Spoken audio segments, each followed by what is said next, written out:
Agaseke k'amakuru mu karere ngapfunduriye muri Uganda. Abanyamategeko ba Dr. Kiza bese gifunzwe muri gereza Ruzira muri Uganda batanze impuruza ko niba nta gikozwe ku buzima bwashobora gupfa. Ikinyamakuru cy'Impulse yanswe yasirikwa gutegeka umujyi wa Kampala usanzwe ari umunyamategeko bunganira umunyapolitike yavuze ko yamusuye ku gatatu agasanga amerewe nabi cyane, ahamya ko akeneye kuvuzwa byihuse bitari ibyo akaba yakwitaba Imana. Muri iki cyumweru amakuru yavuye muri Uganda ahamya ko bwana bese yatangiye imyigaragambyo yo kwicisha inzira aho afungiye abitewe n'uko afunzwe mu nkiko za gisirikare kandi urukiko rw'ikirenga rwaraciye iteka ryambura abasirikare ubasha bwo gucira imanza abasivile. Umuntu ushinzwe gutangaza amakuru mu bya Jenerali Muzikeni Rugaba umugaba mukuru w'ingabo za Uganda yavuze ko bwana Besigye yigire yose azafungwa mu gereza ya gisirikare. Bwana Rukwagwa avuga ko umukiriya we Besigye yatangiye kugira ibibazo by'umuvuduko w'amaraso kandi ko gereza itabasha kumuha ubuvuzi bukenewe. Uyu munyapolitike akurikiranyweho gushaka gukura ubutegetsi akoresheje intwaro. Kiza Besigye hoza ari muganga wihariye wa Perezida Museveni bahatanye kane kose ku mwanya wa Perezida wa Uganda mutsinda, ariko Besigye agashinja Museveni kumwiba amajwi. Elias Rukwagwa avuga ko niba gereza itarekuye Besigye afite ibyago byinshi byo kuhagwa.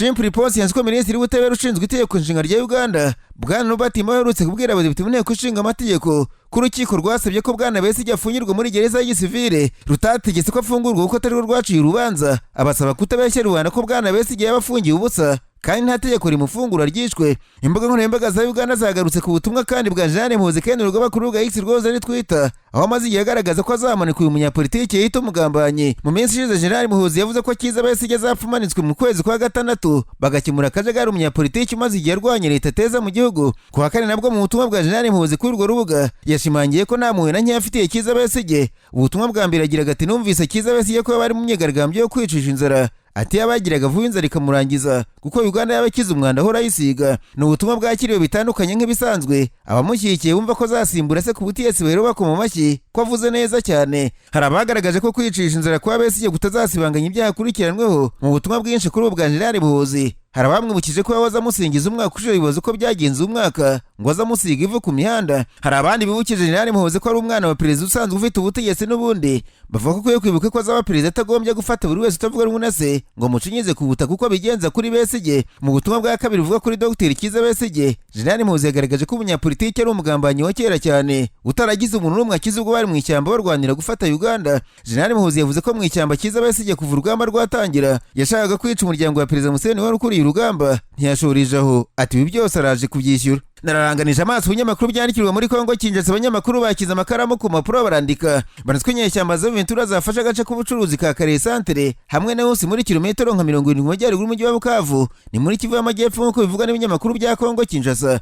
Ku wa gatatu igisirikare cya leta mu ntara cyatangaje ko Ventura mu gikorwa cyo kurenga kugwenge kasabwe n'inama ya Dar es Salaam yataye ibindiro by'ingabo muri Kalehe Centre na hose ko ibyo bitero byateye kuri ubuzima bw'abasivile benshi. Uruhande rwa Ventura nta kintu ruratangaza ku byavuzwe n'ingabo za leta zivuga ko ari ingabo z'u Rwanda zifatanya na Ventura, ibyizi impande zombi zihakana. Uruhande rwa leta cyangwa se ingabo ntacyo baratangaza ku ifatwa rya Kalehe Centre na hose. Umwe mu bakuru ya societe civile ya Kalehe utifuje gutangazwa amazina yabwiye BBC ko ku mugoroba wo ku wa gatatu Kalehe Centre umujyi mukuru wa teritwari ya Kalehe warimo abarwanyi ba Ventura. Yagize ati turi hano bamwe bahunze abandi twahagumye, dufite ubwoba ariko nta kundi twari tubyiteguye tureba ibyabaye muri za Minova n'ahandi muri iyi teritwari yacu. Ikinyamakuru Actualités cyo muri Kongo gisubiramo amasoko kuvuga ko kuwa gatatu habaye imirwano ikomeye muri Kalehe Centre na hose, ingabo za leta zigahunga hagana ku gicamunsi.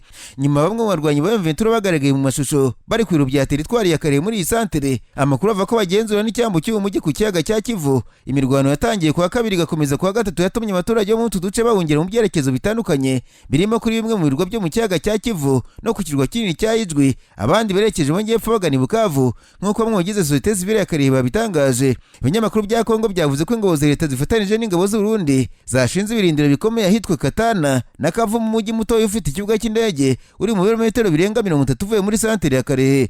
Nyuma ya Kiliziya Gatolika ya Bukavu yabisabye mu cyumweru gishize, ihuriro rya societe civile mu ntara Kivu y'Amajyepfo ryasabye abategetsi b'intara kwirinda ko imirwano igera mu mujyi wa Bukavu. Mu ibaruwa ukuriye ihuriro yanditse ku wa gatatu yavuze ko barebye uko intambara yahereye Bunagana muri Rucuru, ibyabaye Goma n'ibyo barimo kubona birimo kuba muri Kalehe. Basabye abategetsi kugira icyo bakora ntibikomeze. Iyo wari ya BBC yaboneye kopi iragira iti ku bwacu n'ibingabo mufite zititeguye kurinda abasivile cyangwa zidafite ubushobozi bwo kubikora, tubona ko bitaba biri mu bwenge kurwanira umujyi wa Bukavu by'umwihariko n'ahandi mu bice by'umujyi by'intara muri rusange. Ibyo byazanira abasivile yo n'abasirikare ibagiro ry'abantu hamwe cyangwa se n'ubuhunzi. Mu itangazo ingabo za leta muri Kivu y'Amajyepfo ku wa gatatu zaratangaje ziti ibirindiro byacu bizarindanwa imbaraga ibitero byose aho byaturuka. Mu gitondo cyo kuwa kane imirembwe mu giturage cya Gakenke hagabwa igitero gikomeye cya FARDC cyatumye abaturage benshi bata ibyabo bajya kwihisha kwihisha mu gihe abaturage bo mu bwoko bw'abanyamurenge bakomeje gutaka kwicwa n'ubutegetsi bwa Kinshasa. Hari amakuru yashyizwe ahagaragara na Moise Nyarugabo wibaza impamvu amabi abera Murenge usanga abantu benshi ndetse n'itangazamakuru batayitaho. Mu butumwa yanyujije ku rubuga X, Maître Nyarugabo yagize ati ikindi gitondo cy'umwijima muri Minembwe, hano hari inguni ya Repubulika y'ibintu bibera inyuma y'amarido, nta binyamakuru, nta muyobozi ubivugaho. Muri iki gitondo ku itariki ya 13 Gashyantare saa 11:40 imirongo myinshi ya FARDC yaturutse mu bindiro bitandukanye byo kwa Chef Rutaganda n'abandi bavuye muri Irundo banyuze kwa Barabona bahuye maze batera umudugudu bagakenke cyane cyane mu Bahima.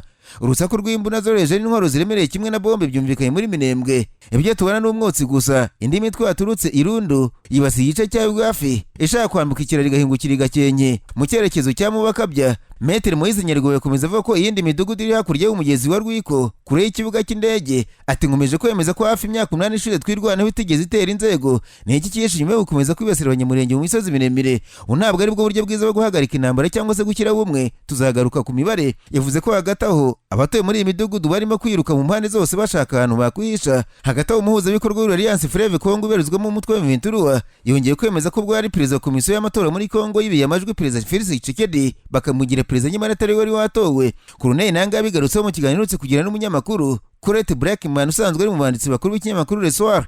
Muri 2018 ubwo Tshisekedi yatorerwaga bwa mbere kuyobora Congo Kinshasa nk'umusimbura Joseph Kabila, Nanga niwe wari perezida wa komisiyo y'amatora muri kiriya gihe. Icyo gihe umunyapolitiki Martin Fayulu uhabwaga amahirwe yo kwegukana intsinzi yamaganiye kuri ibyavuye muri aya matora, agaragaza ko habayemo kwibira amajwi Tshisekedi. Nanga kuri wahisemo guhuza amaboko n'umutwe wa M23 yavuze ko mu matora aheruka kuri manda ya kabiri Tshisekedi yigeze atsinda, ko ubwo watsinze azwi. Uyu mugabo nubwo atigeze atangaza uwatsinze ari amatora, bitekerezwa ko yabari Moise Katumbi Chapwe wabaye uwa kabiri. Ati Tshisekedi ntiyemewe kandi nta utabizi. Abeshye ko mu matora aheruka abonye amajwi 78%, ariko iyo mibare yarahimbwe. Uwatsinze nyawe arazwi. Colonel Nanga ushinja Tshisekedi gushyiraho ubutegetsi bw'igitugu bukandamiza itangazamakuru, kohereza mu buhungiro batavuga mu butegetsi bwe ndetse no kwica bamwe muri bo. Yavuze ko 2018 perezida wa Kongo atari yarigeze atsinda amatora. Yavuze ko icyo gihe Fayulu wegukanye intsinzi gusa bahitamo kumwe mu majwi ko yasaga n'uri warigometse ku butegetsi bwa Kabila ndetse n'ikibazo kuri bwo. Ikindi ngo akaba ataruvuga n'abasirikare bashoboraga kumukorera kudeta. Yagize ati amatora akirangira byagaragaye ko Martin Fayulu yatsinze Felix Tshisekedi na Emmanuel Tshadari Ramazani bari bahanganye muri icyo gihe. Kuba intagondwa ko no kudashyira mu gaciro byafashe nk'ikibazo ku butegetsi bwariho, by'umwihariko ku basirikare. Mu mujyi wa Kinshasa hari ibyago by'iriko ry'ubutegetsi n'imeneka ry'amaraso. Nanga yunzemo ko byabaye ngombwa ko habaho ubwumvikane bwo gushyira Tshisekedi ku butegetsi bigizwe uruhare n'umuryango w'abibumbye na bamwe mu bakuru b'ibihugu bya Afurika. Ibyatumye muri Kongo habaho bwa mbere umateka gwerekanye ubutegetsi mu mahoro. Uyu mugabo icyakora yavuze ko kwibira Tshisekedi amajwi byatumye we wari vice perezida wa Senate umujyanama we bafatirwa ibihano na Leta z'Ubumwe za Amerika. Yavuze kandi ko ibyo bakoze byarenze Kongo intambara n'iki gihugu kigumara imyaka 2 mu mahoro. Gusa Tshisekedi amaze kumva ko akomeye yemeza kwica bamugize uwo ari we yabonaga nk'ikibazo. Ati nyuma y'imyaka 2 byose byarasenyutse. General ukomeye Derife Kahimbi yarishwe, Vitali Kamere arafungwa. Nanjye bwanjye nakora ihohoterwa ry'ubucamanza kuri Tshisekedi narinzi byinshi bityo nari nkwiriye kubizira. Ibyakurikiyeho twese turabizi. Tshisekedi yanyambuye abarinzi, igice kinini cy'umuryango wanyikiye mu buhungiro, abandi bagize umuryango barashimuswe barafungwa. Nanga yavuze ko yahisemo guhunga no kurwanya Tshisekedi kubera akarengane yakorewe nawe. Ku rundi ruhande ariko kandi nubwo Leta ya Kongo Kinshasa bigaragara ko idashaka guhaniriza inyeshyamba zafashe ubutegetsi, Musenyeri Donatien Nshoro ukuriye inama y'Episkopi Gatolika muri Kongo wari uyoboye itsinda ryahuye n'abakuru ba FC mu M23 Goma, yavuze ko intambara iriho yarangira habayeho kuganira ko impande zombi. Iri tsinda ry'abakuru ba Protestant na Kiliziya Gatolika mu cyumweru gishize ryakiriwe na perezida wa Kongo mu biro by'Kinshasa rimuha umushinga wo gusohoka mu ngorane kandi rivuga ko yabakiriye neza. Ku wa gatatu Musenyeri Nshoro yabwiye abanyamakuru ko amadini yatangiye umuhate wo guhuza umutwe wa M23 na Leta. Ati uruzinduko rwacu rugamije gushikariza ibiganiro, kumva ibyo basaba no kubabwira uburyo bikenewe cyane ko amakimbirane abonerwa umuti mu mahoro. Ati twemera ko FC M23 ishobora kugira uruhare rukomeye muri iyi nzira yo kugera ku mahoro muri Kongo. Uruhande rwa Leta ya Kongo rwaciye umurongo utukura ko rutazigera ruganira n'inyeshyamba za M23. Kuganira uwo mutwe w'irumye Kinshasa heruka gusabwa n'inama y'umuryango w'ibihugu bya Israel SADC yabereye Dar es Salaam muri Tanzania mu mpera z'icyumweru gishize. Colonel Nanga ukuriye Alliance Fleuve Congo rifite inyeshyamba za M23 niwe wakiriye abanyamadini gusa ntacyo yatangaje ku byo baganiriye. Kiliziya Gatolika muri Kongo ifite amateka maremare mu gukangurira demokarasi n'amahoro muri iki gihugu kimaze imyaka igiye kuri 30 mu makimbirane acururuka kongera akagaruka, cyane cyane muri Burasirazuba bwa Kongo aho Loni yabaruye imitwe yitwaje intwaro irenga 200. Hagati abategetsi ba Kinshasa bakomeje umuhate wo gusaba amahanga gufatira u Rwanda ibihano barushinja gutera iki gihugu by'u Rwanda rwagiye ruhakana. Minisiteri y'Ububanyi n'Amahanga ya Kongo yatangaje ko umukuru wayo Therese Kayikwamba ku wa gatatu yabonanye na mugenzi we w'Ubufaransa Jean Noel Barrot kandi mu byo baganiriye harimo gusaba ibihano ku bategetsi ba politiki na gisirikare b'u Rwanda. Mu kiganiro cyagiranye n'ikinyamakuru Jeune Afrique, Perezida Paul Kagame w'u Rwanda yavuze ko adafite ubwoba na buke bwo gukangishwa ibihano. Iki gisubizo byagaragaye ko cyananyuze umugaba mukuru w'ingabo za Uganda Jean Muzikani Rugaba, usanzwe ugaragaza cyane ko ashima politiki y'imitegekere ya Perezida Paul Kagame yitase wabo cyangwa se anko mu ndimi z'amahanga. Mu butumwa yanyujije ku rubuga nkoranyambaga rwa X mu ijoro ku itariki ya 12 Gashyantare, Jean Muzi yagaragaje ko igisubizo cya Perezida Paul Kagame ku bihugu bimutera ubwoba kiri mu buhanga. Uyu musirikare usanzwe ari umuhungu wa Perezida Museveni wa Uganda, akaba n'umujyanama mu bikorwa byihariye bya gisirikare, yagize ati iki nicyo cyitwa ubuhanga. Ku rundi ruhande ariko kandi amakuru avuga ko leta ya Kongo yabishaka kwitambika ku Rwanda rwakwakira irushanwa rwo gusiganwa ku modoka rya Formula 1. Formula 1 ivuga ko ikurikirana hafi intambara muri Kongo, mu gihe u Rwanda rwasabye kwakira isiganwa rya Grand Prix. Ibyo ni ibyatangajwe mu gusubiza ibaruwa F1 yandikiwe na Therese Kayikwamba, wageneye minisitiri w'ububanyi n'amahanga ya Kongo, wavugaga impungenge zo kuba u Rwanda rwakwakira Formula 1. Kayikwamba yibajije niba u Rwanda rwabahitamo meza yo guhagararira umugabane wacu wa Afurika, maze asaba Formula 1 guhagarika ibiganiro no kuvana u Rwanda mu bashobora kwakira iri rushanwa. U Rwanda na Afurika y'Epfo birifuza kuba byakwakira amarushanwa muri 2027, ubwo yaba ari ubwa kabiri yabereye ku mugabane wa Afurika mu 1993, nabwo bwa mbere yabereye muri Afurika y'Epfo.